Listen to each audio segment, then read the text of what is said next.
Bonjour à vous, téléspectateurs d'Afrique et du monde entier.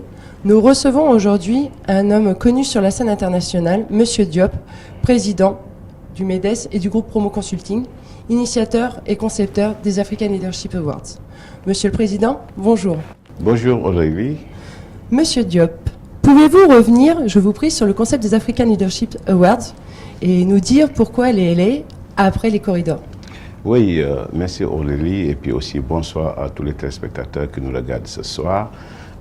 Les African Leadership Awards, c'est la version internationale des corridors. Nous avons initié les corridors depuis bientôt 15 ans, qui récompense les meilleurs managers, qui récompense des personnalités internationales, qui récompense les leaders d'opinion.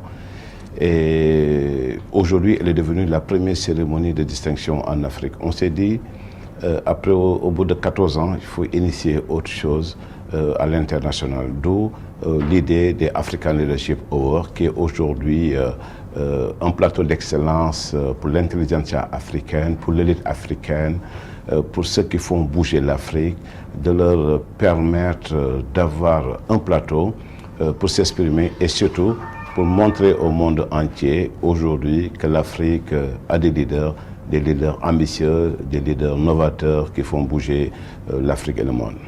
Vous êtes à l'initiative de beaucoup de projets, de concepts. Pouvez-vous nous donner la recette ou les clés de votre réussite sur ces grands événements à travers le monde? Oui, c'est à force de travailler, c'est une méthodologie, c'est l'organisation, c'est la passion, c'est l'engagement. Nous avons initié effectivement durant ces 2 décennies une douzaine de grands concepts qui aujourd'hui ont fait le tour du monde. Nous organisons de très grandes rencontres, aussi bien en Afrique, aux États-Unis, à Washington, à New York, à Paris, à Genève, Bruxelles, Dubaï, partout. Et nous avons peut-être la chance de réussir ces grandes organisations parce que je pense qu'il y a la passion déjà. Et aussi, il y a l'envie de créer, l'envie d'aller de l'avant, l'envie de dire qu'en Afrique aussi, il y a des jeunes leaders, il y a des leaders aussi qui savent faire.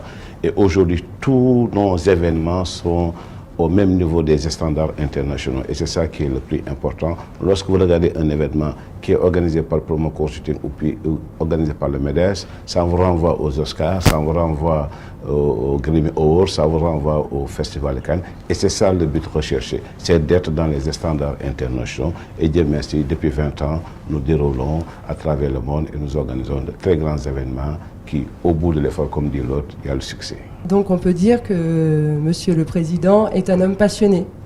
Oui, un homme très passionné, un homme engagé, un rêveur aussi. Pour faire ce que je fais, il faut être un rêveur, il faut rêver. Le ministre Sidiki Kaba disait l'année dernière, lors de la première édition des African Leadership Awards, Manique, l'utopie d'hier est devenue la réalité d'aujourd'hui. Et je pense qu'il est important de rêver et d'essayer de matérialiser ses rêves, ce que j'essaie de faire depuis bientôt 20 ans. Les African Leadership Awards renvoient une image très positive du continent africain. Une Afrique qui bouge, une Afrique qui gagne, une Afrique qui innove. Quels sont les sentiments, selon vous, qui vous motivent? Des sentiments de satisfaction, hein, parce qu'en général, l'Afrique renvoie l'image d'un continent où il y a des guerres, la famine, des maladies, tout ce qui est négatif, c'est ce qu'on a l'habitude de vulgariser à travers le monde. Alors que l'Afrique, c'est pas ça, quoi. L'Afrique, c'est 54 pays, c'est un continent, et dans ce continent, il y a énormément de jeunes talents, il y a des leaders, il y a des gens qui sont méritants, et je pense qu'il est important de ressortir ces personnalités, de ressortir ce qu'il y a de beau en Afrique. Le président Abdou Diouf, qui est une grande personnalité africaine et internationale, en 2010-11, il m'avait reçu parce que je préparais les corridors. Et il me disait, je ne regarde pas beaucoup trop la télévision, les télévisions africaines, parce que c'est toujours des choses négatives. Cependant, lorsqu'il y a les corridors, je dîne très tôt et je suis en face de ma télé et je regarde les corridors. Et je lui pose la question, pourquoi, Président? Il me dit, parce que les corridors renvoient le beau, renvoient l'excellence, renvoient la compétence. Et je pense qu'aujourd'hui, nous avons transformé ces corridors en Africa Leadership Award pour essayer de mailler les 54 pays qui contiennent le continent africain. Pour piloter cette soirée de gala et faire de cet événement un événement aussi prestigieux, vous vous entourez d'une équipe, d'une grande équipe implantée à travers le monde. D'accord. Comment coordonnez-vous ces 3 équipes en Afrique, en France et aux États-Unis? Ça ne doit pas être facile. Non, mais j'ai la chance d'être entouré de jeunes qui ont du talent, de jeunes qui me font confiance, qui sont très engagés. Et il y en a certains ou certaines depuis plus de 10 ans, je chemine avec elles parce que la majeure partie, l'équipe est féminine, hein, la majeure partie.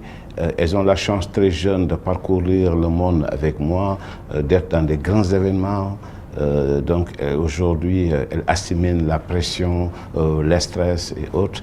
Et ce qui fait que nous avons pour cet événement 3 équipes à Dakar pour l'Afrique, à Paris pour l'Europe et à Washington pour les États-Unis. Nous travaillons en bonne intelligence et je coordonne donc les tâches des uns et des autres, des unes et des autres. Et puis à la fin, une semaine avant l'événement, on se retrouve tous à Paris donc pour finaliser l'événement parce que vous savez, c'est beaucoup, c'est de la logistique, c'est énormément de choses à faire, c'est le protocole, c'est la déco, c'est la scène, c'est les effets spéciaux, c'est des personnalités qui viennent des 4 coins du monde, il faut gérer chaque personnalité, il faut faire les réservations, etc. Donc j'ai la chance d'avoir une équipe rodée, mais surtout une équipe engagée comme moi et puis une équipe qui est très passionnée et ça facilite la chose. Et aujourd'hui, la moyenne d'âge de ceux et celles qui m'entourent ne dépasse pas 30 ans. Je pense qu'il faut faire confiance aux jeunes. Et lorsqu'on voit tout ce que j'ai fait à travers le monde, il faut se dire que derrière, c'est des très jeunes qui sont derrière moi, qui je fais confiance et aussi qui me le rendent bien et qui sont à la hauteur donc, des tâches assignées. Alors on pourrait dire que Monsieur le Président est quelqu'un de fédérateur, de jeune et de passionné? Oui, on ne peut pas faire le métier que je fais parce que j'ai plusieurs casquettes sans être fédérateur. Je pense que j'ai la chance d'avoir le contact facile, j'ai la chance de pouvoir communiquer et surtout de faire preuve de beaucoup d'humilité parce qu'il est important d'être humble, de se rabaisser au niveau des autres et de pouvoir communiquer, dialoguer, cheminer, travailler avec les uns et les autres. Il est important, je pense que ça aussi, en toute modestie, je vous dis, c'est ma marque de fabrique et ce qui fait que, comme j'ai l'habitude de le dire, je suis un citoyen du monde, je suis à l'aise en Afrique, je suis à l'aise en Europe, je suis à l'aise aux États-Unis, je suis à l'aise en Asie, je suis à l'aise dans les pays du Golfe, partout je suis chez moi, parce que je pense qu'aujourd'hui, nous sommes dans l'ère du citoyen du monde, quoi. On ne peut pas se dire qu'on est française comme Aurélie, on est là en France, dans son petit coin, le reste n'existe pas. Non, il faut s'ouvrir au monde et puis prendre la culture des autres, prendre la philosophie des autres. C'est ce qui nous enrichit et je pense qu'aujourd'hui, je remercie le Tout-Puissant de me donner l'opportunité, le privilège de pouvoir parcourir le monde et surtout de voir, de travailler avec des personnes différentes, des nationalités différentes, parce qu'on apprend toujours de l'autre, et ça c'est important. Monsieur le Président, pour cette soirée de gala, des personnalités sont attendues. Nous sommes curieux de savoir quelles sont ces personnalités. Oui, vous avez vu l'année dernière, on a reçu des chefs d'État, des chefs de gouvernement, des ministres des Affaires étrangères, tous les ambassadeurs africains agréés à Paris, les grands hommes d'affaires africains. Et il est très rare de réunir toutes ces sommités dans un même lieu. Donc nous allons essayer de faire plus que l'année dernière, parce que l'année dernière, on a réussi à avoir plutôt presque 36 nationalités différentes, parce que c'est ça l'objectif. Il y a les corridors. Pourquoi, au-delà des corridors, nous organisons les African Leadership Awards? C'est pour l'ouvrir davantage et que ça ne reste pas un événement franco-français, quoi. Et donc, on a énormément de pays anglo-saxons. Même hier, l'année dernière, le chef de l'État qui a présidé est un anglo-saxon. C'est le président de la Sierra Leone et qui sera d'ailleurs avec nous cette année et d'autres chefs d'État aussi. Et je pense qu'il est important aujourd'hui. Nous avons fait le travail d'approche qu'il fallait. J'ai beaucoup voyagé, énormément de voyages pour aller régler les détails, gérer aussi les susceptibilités des uns et des autres. Mais aujourd'hui, à quelques jours de l'événement, nous sommes fin prêts. Nous allons recevoir à Paris, accueillir à Paris l'intelligentsia et surtout l'élite africaine, ceux qui aujourd'hui sont des modèles en Afrique. Et avec les Africa Leadership Awards qui est retransmis par plus d'une vingtaine de pays, je pense que c'est une belle vitrine pour l'Afrique et aussi pour ceux qui seront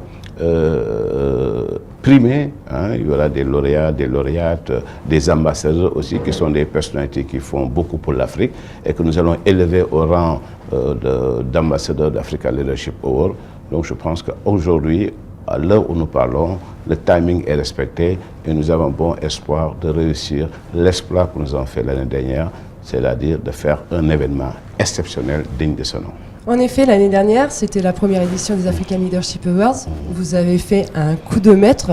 Pour cette année-ci, que réservez-vous aux spectateurs africains et internationaux ? Oui, toujours dans la lignée de ce que je vous disais tantôt, c'est donc de respecter les standards internationaux, de ne pas improviser, d'avoir un fil conducteur, de 20h à 0h, qu'il n'y ait pas une seconde de flottement, de gérer ce qu'on doit gérer, de faire venir les plus grands artistes africains. Il y aura beaucoup de surprises, on a convié beaucoup d'artistes africains qui seront là. Et puis, donc, c'est une synergie quoi, entre les personnalités africaines, les artistes, aussi les personnalités européennes, américaines aussi, de race noire, de race blanche. Mais le point commun, c'est l'amour de l'Afrique. Je pense que aussi cette année, si Dieu nous prête vie, nous allons offrir aussi à l'Afrique une belle fête, la fête de l'excellence africaine. Et il était temps aujourd'hui qu'on ait un événement fédérateur, consensuel pour donc le devenir de l'Afrique. Monsieur le Président, une question que tout le monde se pose. Pourquoi organiser les African Leadership Awards à Paris ? Hier, j'étais dans une télévision internationale, on m'a posé la question, j'étais à Washington au mois d'août aussi dans une télévision, on m'a posé la question revient toujours, pourquoi Paris ? Paris c'est la capitale du monde pour moi, Paris c'est un lieu de convergence, il est plus facile donc de faire converger les différentes personnalités à Paris qu'à Conakry ou à Lomé.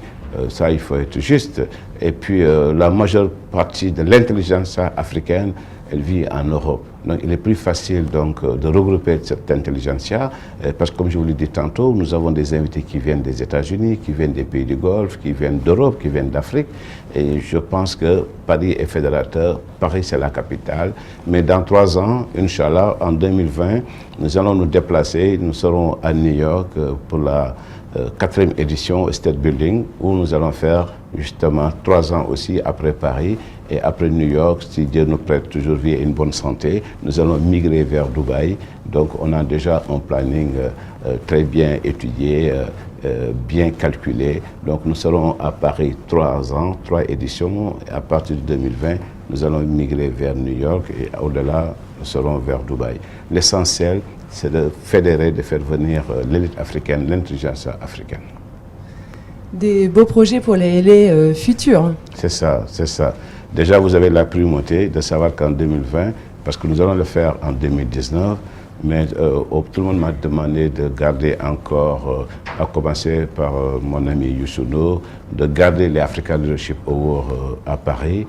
Je crois que la présence ici de toutes les délégations venant d'autres pays, beaucoup de pays d'Afrique, c'est une chose à saluer.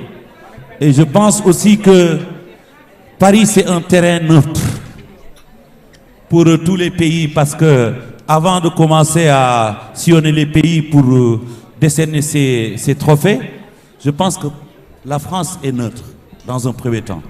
Gardez cette manifestation ici au moins 2-3 ans. Après, on commence à sillonner l'Afrique. Vous êtes d'accord? C'est bien, je pense que c'est une bonne idée. Donc nous allons le garder à Paris et puis ensuite nous allons migrer vers les États-Unis. Donc encore des projets à venir, quoi.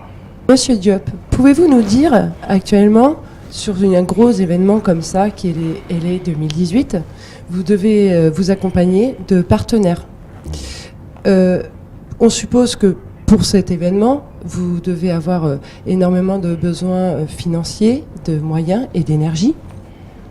À l'heure actuelle, quels sont les partenaires qui vous accompagnent sur ce projet ?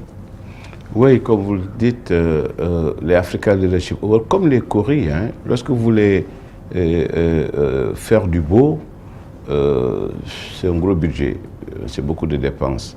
Nous avons la chance d'avoir des sponsors, des partenaires qui nous accompagnent, qui nous soutiennent, aussi bien sur le plan étatique que aussi sur le plan privé. Et nous sommes en train de boucler le budget. Et comme d'habitude, je pense que nous allons l'organiser et le réussir sans problème parce que la confiance est là. Parce que pour faire ce genre d'événement, il faut être crédible. Vous ne pouvez pas faire déplacer des chefs d'État, des chefs de gouvernement lorsque vous n'êtes pas crédible. La crédibilité, elle joue. Nous avons la chance d'avoir un grand groupe de communication, de marketing, de public relations. Nous faisons énormément de choses, ce qui fait qu'on a un carnet d'adresses, on a un réseau très dense et ça nous facilite de pouvoir organiser de tels événements parce qu'on ne peut pas se lever un jour à Dakar, à Abidjan ou à Conakry ou à Niamey et dire je viens à Paris, je fais un événement, je fais venir des chefs d'État, des chefs de gouvernement, les plus grands hommes d'affaires africains. Non, on ne peut pas. Il faut être réseauté, il faut avoir du savoir-faire, il faut avoir de l'expérience, il faut avoir beaucoup d'entre-gens pour faire ce genre d'événements. Ce n'est pas quelque chose qu'on improvise, quoi. Donc, Dieu merci, nous avons la chance d'avoir donc ce capital de sympathie, ce capital relationnel qui nous facilite la chose et qui nous permet d'organiser de si grands événements. Aussi bien aujourd'hui nous sommes à Paris que demain à New York ou après-demain à Dubaï. C'est parce que l'existant est là. Bon, on remercie le Tout-Puissant, comme je le dis tout le temps, remercier les parents qui prient pour nous et qui ont prié pour nous, remercier tous ceux qui nous adorent et qui nous accompagnent. C'est pas facile parce que lorsque vous travaillez, il y a aussi des fossoyeurs qui sont là, qui vont mettre des trous partout pour vous permettre de vous faire tomber. Tu vois, ça c'est la règle du jeu. Mais lorsqu'on a des convictions, on a un mental fort, on sait ce que l'on veut, où on va, c'est très facile. Mais il faut dire qu'il est très difficile en Afrique de réussir, d'avoir du succès, tout simplement parce qu'on ne tire pas les gens par le haut, on essaie de les tirer par le bas. Mais ce qui est essentiel, c'est d'avoir des convictions, d'avoir de l'ambition, d'avoir de l'audace, et puis d'y aller, quoi. Ne pas calculer Jean, Paul, Aurélie, Mamadou, Karim ou autre, quoi. Tu dis que ce que je dois faire, je le fais. Si tel est content, n'est pas content, apprécie, n'apprécie pas, c'est pas mon problème. J'ai mes objectifs, je dois le faire, je le fais bien. Le reste, c'est pas important. Vous avez beaucoup de mérite. Merci. À 24 jours de l'événement, nous sommes tous un peu curieux. Peut-on avoir une idée des nominés 2018 ? Oui, vous savez, tous les secteurs sont concernés pour les nominations. On a des chefs d'entreprise, des jeunes, des moins jeunes, on a des capitaines d'industrie, on a de grandes personnalités qui dirigent des institutions internationales. Donc c'est beaucoup de monde, quoi, beaucoup de monde. Et ce qui est essentiel, que chaque nominé ou chaque lauréat est un exemple pour les autres. Et ça, c'est important. Et cette année, on s'est arrangé pour avoir au minimum 2 à 3 femmes nominées. Parce que l'année dernière, il y a l'épouse du chef de l'État qui est là, qui m'a dit, oui, mais moi, j'ai vu qu'une seule femme primée, parce qu'elle était à Dakar récemment. Je dis, ben, je promets que cette année, il y aura minimum 3 à 4 femmes. Effectivement, sur 10 lauréats l'année dernière, il y avait que la productrice de cinéma afro-américaine Terra René qui était donc primée, qui est déjà oscarisée. Et je pense que ce sont ces genres de personnalités que nous accueillons au African Leadership Award avec un plateau très relevé. Mais donc vous aurez la surprise, les résultats le soir du 10 novembre, ici même au Méridien, où nous sommes aujourd'hui, où cette émission donc est organisée. Et puis donc le 10 novembre, on se donne rendez-vous ici à Paris pour fêter l'excellence, pour apprécier et magnifier donc ce que j'appelle la soirée des soirées. Et aujourd'hui, les African Leadership Awards est au même niveau donc des corridors. C'est une des premières cérémonies de remise de distinction en Afrique. Et ça, c'est important que ce soit organisé, inspiré, initié par un Africain, de surcroît un Sénégalais. Donc je pense que nous sommes fiers et heureux de pouvoir offrir à l'Afrique ce qu'il a de meilleur. Avez-vous un message à faire passer aux téléspectateurs qui nous regardent aujourd'hui, en Afrique, dans le monde entier, mais aussi auprès des jeunes entrepreneurs? Oui, le message, c'est toujours un message positif. Moi, je suis un garçon positif, je pense positif, je travaille positif, je réagis positif, et je veux que tout le monde soit positif, qu'on soit dans une dynamique de positivité.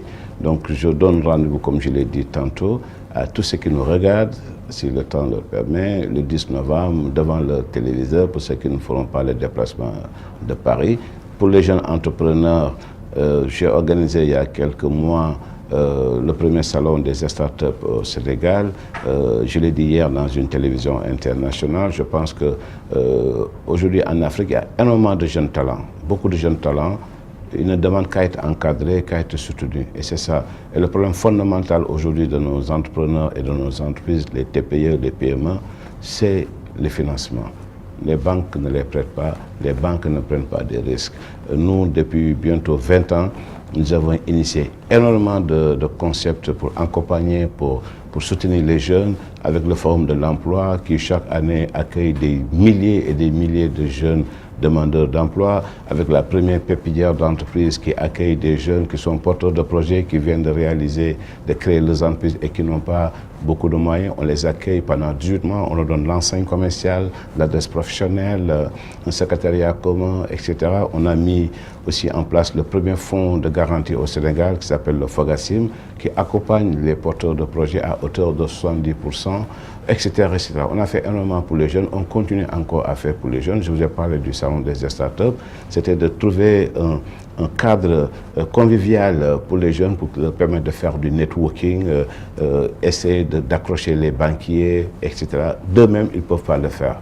Nous, avec notre expérience, nos relations, donc on essaye de porter la jeunesse africaine, surtout la jeunesse qui entreprend, c'est important. Il y a énormément de jeunes entrepreneurs aujourd'hui en Afrique. Et en Afrique, l'Afrique regorge de jeunes talents, de jeunes leaders qui ne demandent qu'à être poussés. Et c'est ça la vie. Il faut savoir tendre la main aux autres, ceux qui sont derrière, parce que ceux qui sont derrière seront demain devant.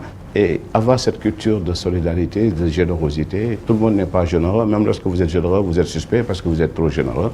Mais c'est comme ça la vie. Je pense qu'aujourd'hui, nous sommes satisfaits de ce que nous faisons et que je dis aux jeunes, il faut rêver, il faut oser, il faut être ambitieux. C'est comme ça. La vie, elle est faite de combats perpétuels. Jamais une bataille, une guerre, un combat est gagné d'avance. Et rien n'est jamais éternellement acquis. Il faut tous les jours, c'est un recommencement, tous les jours il faut se battre, il faut se dire que je dois aller de l'avant, je dois réussir, etc. Et à force, vous allez réussir, mais ce n'est pas en restant dans sa chambre ou dans son coin, etc., qu'on va réussir. Non, il faut de l'ambition, mais il faut encore beaucoup d'engagement, de conviction, et puis rêver, quoi. Il faut faire rêver. Vous savez, le Forum de l'emploi, je vous en parle, je l'organise au Méridien, président. On m'avait critiqué au départ pour cela. Pourquoi vous amenez les jeunes dans un coin aussi prestigieux, etc. Mais c'est là où tout se passe. C'est là où le président public reçoit ses hôtes. C'est là où toutes les conférences internationales se passent. Je dis, mais ces jeunes-là, qui sont dans les régions, qui sont dans leurs villages, etc., mais ils rêvent de rentrer dans les méridiens. Et lorsqu'il y a le forum, tu les vois dans les couloirs, déambuler, regarder, prendre des photos et tout ça. Mais ils ont rêvé, ils sont là, ils vont retourner chez eux avec ces images-là. Ils vont se dire que ben, demain, j'aurais bien aimé être au Méridien et présider une cérémonie, participer. Mais c'est ça le rêve, il faut faire rêver les gens. Mais ça aussi, il faut être généreux pour le faire. Et lorsqu'on n'est pas généreux et vous voyez quelqu'un le faire, il est suspect parce que peut-être vous pensez qu'il veut faire la politique, vous pensez qu'il veut récupérer les jeunes. Ça fait 20 ans que j'organise le forum du premier plan. Ça fait 20 ans que je ne fais pas la politique, je suis à la périphérie, je suis bien dans le secteur privé et je continue à faire ce que je fais. Je remercie tous ceux qui me soutiennent, ceux qui m'accompagnent, qui sont avec moi, qui croient en moi. Des fois, ce n'est pas facile, c'est difficile, mais au bout de plus de 2 décennies que nous sommes là et que Dieu nous aide à organiser, à initier, à matérialiser tout ce que nous avons comme idée, c'est quelque part se dire qu'on est béni des dieux. Et rien que pour ça, nous continuons à prier que ça avance et que ça aille de l'avant. Vous êtes un homme plein d'espoir et très positif. Monsieur le Président, je vous laisse quelques mots pour conclure. Je pense que j'ai conclu tout à l'heure. C'est encore des remerciements. Remercier le chef de l'État du Sénégal qui m'aide beaucoup, qui m'accompagne, qui me soutiennent, qui croient en moi. Remercier aussi les autorités étatiques en dehors du président. Remercier aussi le secteur privé national aussi qui sont avec moi. Remercier mes collaborateurs, surtout mes collaboratrices qui sont là, qui croient en moi, qui sont jeunes, mais qui savent que il y a le pari de l'action, comme je l'ai dit. C'est pas parce qu'on est jeune qu'on n'est pas ambitieux. Et lorsque vous avez quelqu'un que vous considérez comme votre modèle, vous le voyez faire. Parce qu'aujourd'hui, mon défi, c'est de ne jamais décevoir. Vous voyez, et ça, c'est pas facile. C'est pas facile. Donc, je remercie, je profite de cette émission, de l'antenne ici depuis Paris. Remercier l'équipe de Paris qui est là, qui m'entoure. On ne les voit pas, mais ils sont là pour m'encourager. Remercier l'équipe de Dakar qui sont en train de travailler sur les derniers réglages. Remercier l'équipe de Washington qui sont à Paris dans quelques jours. Remercier ma famille, mon épouse, mes enfants et tous ceux qui m'entourent, qui sont avec moi, qui m'encouragent tous les jours. Rien que pour eux, je suis obligé d'être encore toujours plus fort et d'aller de l'avant. Donc, ça va être les mots de la fin. Vous remerciez Aurélie de cette émission, de votre professionnalisme. Vous souhaitez aussi le meilleur dans vos activités communicationnelles. Remercier l'équipe qui a réalisé, Ousmane et son équipe, cette émission. Et puis vous donne rendez-vous le 10 novembre avec énormément de surprises ici à Paris, Porte-Maillot, au Méridien Étoile. Merci encore. Monsieur le Président, nous vous remercions d'avoir pris le temps de répondre à cette interview, car je sais que vous avez un planning très chargé. Et nous vous donnons rendez-vous le 10 novembre avec ce plateau d'excellence, les African Leadership Awards. Merci aussi aux téléspectateurs de nous avoir suivis. Au revoir et à très bientôt.